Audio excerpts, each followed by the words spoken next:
मागचा मानव यामध्ये सुधारणा झालीच ना, हो की नाही? झाली ना सुधारणा? मग आज आमची सुधारणा झालीच पाहिजे. आमचा हे निर्णय आम्हाला पाहिजेच, आजच पाहिजे. कारण की आम्ही काय करायचं, महागाई झाली आहे. आम्हाला साध्या कॉलेजला टाकायचं म्हणलं 90% पडली तरी आमच्या मुलाला फीस कशाने भरायची, कुठून भरायची? 6,000मध्ये काय होणार आहे आमचं? बरोबर आहे. ब्रँडेड वस्तू असं वाटतात, ब्रँडेड खायला असं वाटतंय, ब्रँडेड वस्तू वापरायला असं वाटतंय. आम्ही फाटके घालू, चटणी भाकर खाऊ. मग आम्हाला आमच्या शिक्षणासाठी आम्हाला आमची मागणी आम्हाला पूर्ण करायला हवी. आम्ही शिक्षणासाठी पाहिजे. आम्ही मागत नाहीत आम्हाला कपडे चांगले असावेत, आम्हाला ब्रँडेड अशी खायला वस्तू असावी, वापरायला नाही. पण आमचं शिक्षण आमच्या मुलाचं स्वप्न नाही, आमच्या मुलीचं स्वप्न नाही. आम्ही कशानं भरायचं? 6,000 मध्ये कुठून भरायची फी? आज लेकरायला मुलांना आमच्या ह्याला इंजिनिअरिंग करायची म्हटलं तर फीस तुम्हाला बी माहित आहे, एवढ्या अधिकाऱ्यांना माहित आहे की फीस किती लागते. मी इथं 6,000 रुपयामध्ये काम करते, लेकरं शिकवायला आणि कुठून भरायची फीस? आम्हाला आमची मागणी पूर्ण झालीच पाहिजे. ही औलाद म्हणती तिथं कृषी लिहून आणा. आणि मग कार्यकारी परिषदेमध्ये इथं एक ठराव पास झालता. ते ठराव म्हणजे कसा होता, इथं काकडे म्हणून कामाला होते, माहितीये का तुम्हाला? रजिस्टर होते का? पीएचडी ची लेक्चररची एक जागा होती, त्याला पीएचडी कंपल्सरी होती. काकडे त्याचा पोरगा फक्त बीएससी झालेला होता, तरी त्याला पात्र करून परीक्षेला बसविलं. परीक्षेला बसविल्यावर जरा ते ढ होता, त्याचा आला 11वा नंबर. कितवा? 11वा. प्रकल्पग्रस्ताची 2009 ला इथं भरती झालती. मुलाखतीला एकाच किती बोलील ते? 3. त्या पीएचडी ला बी कायदा काय लागू होता, एकाच 3 बोलवायचे. परंतु याचं पोरग 11व्या नंबरला आलं, म्हणून कार्यकारी परिषदेमध्ये ठराव पास केला की म्हणले एकाच 11 बोलवावं लागतात. आणि एकाच 11 बोलवले, वरचे 10 सगळे सोडून दिले पीएचडी धारक, आणि हे ढकल पास तिथं भरती केला.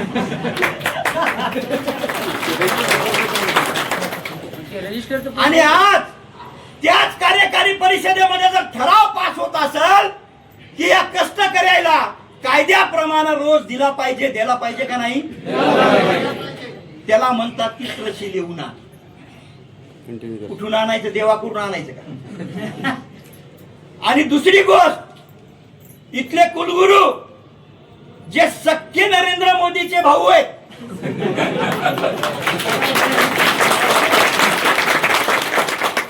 कारण ते म्हणले होते 14 15 लाख खात्यात टाकतो, तसे येणं पाठीमागं वाक्य लिहिले. काय लिहिले रे? शेतकरी देवोभव.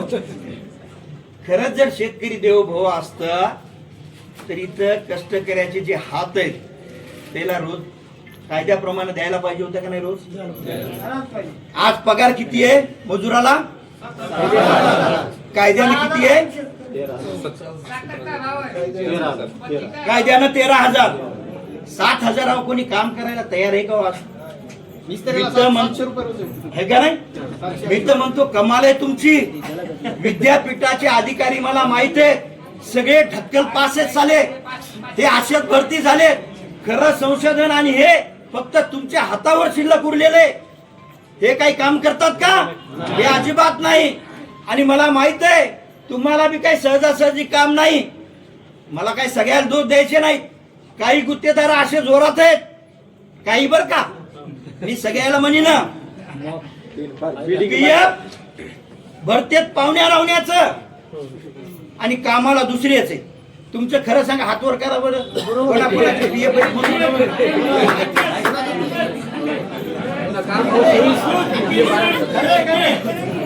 आणि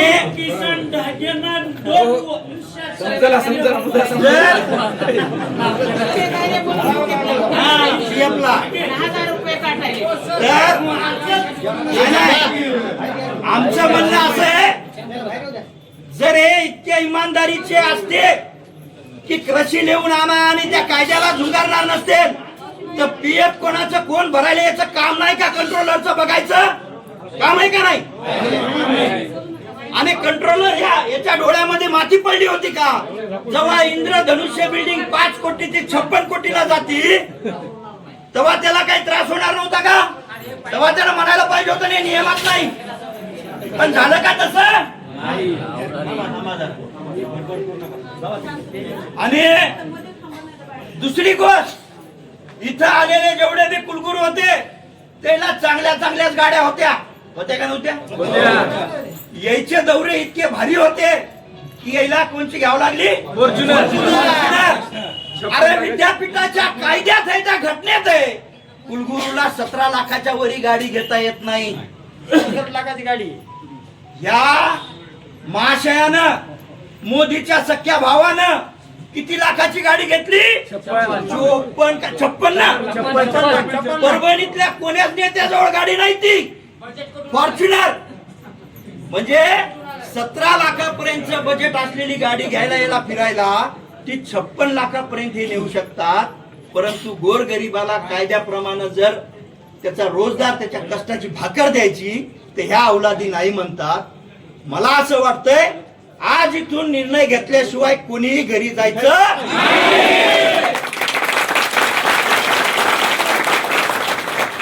ना. तुम्हाला वेळ आहे ना मला वेळ नाही, बरोबर आहे? आणि कार्यकारी परिषदेमध्ये 6 महिन्याखाली जर ठराव झालेला असेल तर तो अंमलबजावणी करायला इतका वेळ का? बरोबर का नाही? आजच काय जे आहे ते साक्ष मोक्ष लागलं पाहिजे आणि तुम्ही कामावर गेला पाहिजे, अन्यथा विद्यापीठाचं काम सुद्धा बंद राहील. जर हे विद्यापीठ चालवणाऱ्या कष्टकऱ्याच्या हातासाठी, त्याला कष्टाचं घामाचं देण्यासाठी जर या कुलगुरूला वेळ नसेल तर या बिल्डिंग मधून कोणी आज बाहेर बी जाणार नाही आणि कोणी इथं जे बी कोणी असेल त्यांना आमचा प्रश्न मधामध्ये कळवा आणि लवकरात लवकर हा प्रश्न कसा सुटल हा प्रश्न फक्त कुलगुरूच्या एका सहीनं सुटतंय का नाही? सुटायलाय का नाही? का? कारण कंट्रोलरच्या कुणी मामा बसलाय, ते म्हणायला याच्यात कृषी टाकून आणा. आता कृषी कुठून टाकून आणा? लेबरचे कायदे ते एखाद्या कपड्याच्या दुकानावर काम करणाऱ्याला बी ते मंजूर आहे, विद्यापीठामध्ये काम करणाऱ्याला मंजूर आहे, एखाद्या कंपनीमध्ये काम करणाऱ्याला ते मंजूर आहे. त्याच्यासाठी का वेगळे लिहायचे असतात का? मग उद्या ते म्हणेन कपड्याच्या दुकानावाला याच्यात कपड्याचं दुकान लिहून आण, मेलं ना ते. त्याच्यामुळं काही हो, परंतु इथून आज निर्णय घेतल्याशिवाय उठायचं नाही. विद्यापीठाच्या इथं जे बी कोणी आहेत त्याला आमची विनंती आहे, लोक उपाशी तापाशी तिकडून चलत आलेले, चलत आले ना तुम्ही, बरोबर आहे?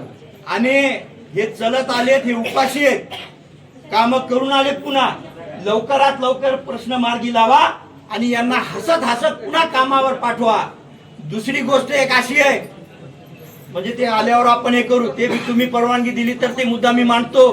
तो मुद्दा असा आहे की काही गुत्तेदार लय शहाणे आहेत, मोदीचेच भाऊ आहेत, कामाला एक जण आहे आणि पीएफ दुसऱ्याच्या नावानं भरायले, त्याची सुद्धा चौकशी लागली पाहिजे.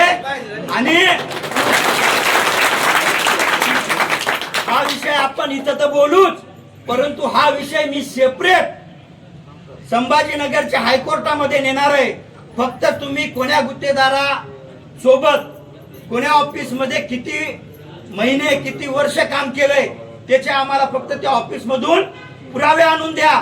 तुमचे पीएफच्या अकाउंटवर त्याने किती पैसे जमा केले का नाही केले त्याचं शहानिशा करून त्याचं पुरं जे लेखाजोखा आहे आजपर्यंत त्याने केली असेल, काय आईश करायची कोणी, परंतु कष्टकऱ्याचे पैसे जर कोणी बुडवत असेल तर त्याच्या मधामध्ये स्वाभिमानी शेतकरी संघटना उभी आहे, हे बी तुम्हाला. आणि आज जरी स्वाभिमानी शेतकरी संघटना शेतकऱ्यासाठी भांडत असेल तर विद्यापीठामध्ये मी तुम्हाला विनंती करतो की स्वाभिमानी मजूर संघटना आज नव्यानं स्थापन करा लढायला आपण तयार राहू एवढा मी तुम्हाला इथं शब्द देतो. आणि इथं कोण आहेत एक 15-20 मिनिटांचा तुम्हाला वेळ देतो. 15 मिनिटांमध्ये तिकडून आम्हाला निरोप आला पाहिजे आणि इथं समोर आमच्या समोर इथं चर्चा सुरू झाली पाहिजे. जी बी चर्चा होईल काय महोदयाच्या समोरासमोर होईल. या कष्टकऱ्याचे करपलेले चेहरे बघून या औलादीला जरा तरी जाग आला पाहिजे. म्हणून जी चर्चा होईल ती इथल्या इथं होईल. बंद दारामाग चर्चा होणार नाही एवढं तुम्हाला या प्रसंगी सांगतो. आणि 15 मिनिटाचा टाइम देऊ त्याच्यानंतर पुन्हा ठरवू आपल्याला पुढची भूमिका काय घ्यायची. म्हणून